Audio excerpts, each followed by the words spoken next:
Hello viewers, বড় খুশির খবর। ইতিমধ্যে বাংলা আবাস যোজনা প্রকল্পের দ্বিতীয় কিস্তির টাকা কিন্তু দেওয়া শুরু হলো জুন মাসে, এবং যে সকল ব্যক্তিরা এখনও পর্যন্ত অ্যাকাউন্টে টাকা ঢোকেনি অবশ্যই ভিডিওটি স্কিপ না করে তোমরা শেষ অবধি দেখো, এবং সবটাই জানাবো এই ভিডিওর মাধ্যমে।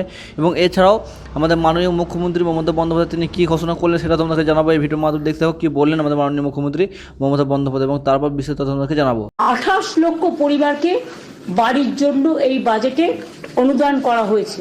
12 লক্ষ মানুষকে আমরা অলরেডি ওদের 14,500 কোটি টাকার মতো লাগবে, সম্ভবত 1400 আমরা অলরেডি হাফ দিয়ে দিয়েছি ডিসেম্বরে, 14,000 সামথিং, এবং বাদ বাকিটা পাবে ওরা জুন মাসে, 6 মাসের মধ্যে।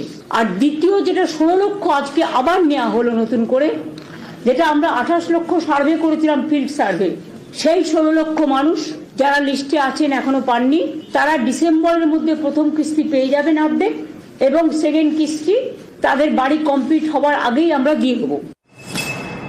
কিন্তু দেখতে পেলেন যে মাননীয় মুখ্যমন্ত্রী মমতা বন্দ্যোপাধ্যায় তিনি বলেন যে জুন মাসের দ্বিতীয় কিস্তির টাকা কিন্তু দেওয়া হবে, এবং জুন মাসে ইতিমধ্যে কিন্তু দ্বিতীয় কিস্তির টাকা কিন্তু ঢুকতে শুরু করেছে। এবং যে সকল ব্যক্তি এখন টাকা ঢোকেনি অবশ্যই একটু কমেন্টে জানাবে।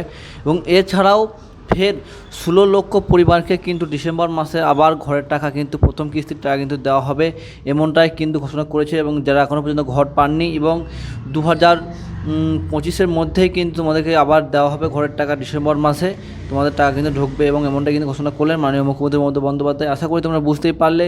এই ধরনের আপডেটগুলি পেতে সাবস্ক্রাইব করে অবশ্যই আমার পাশে থাকবেন। থ্যাংক ইউ, দেখা হচ্ছে নেক্সট ভিডিওতে। ভালো থাকবে, সুস্থ থাকবে, এবং সব ধরনের সরকারি আপডেট কিন্তু এই চ্যানেলের মধ্যে তোমরা কিন্তু পেয়ে যাবে। Thank you.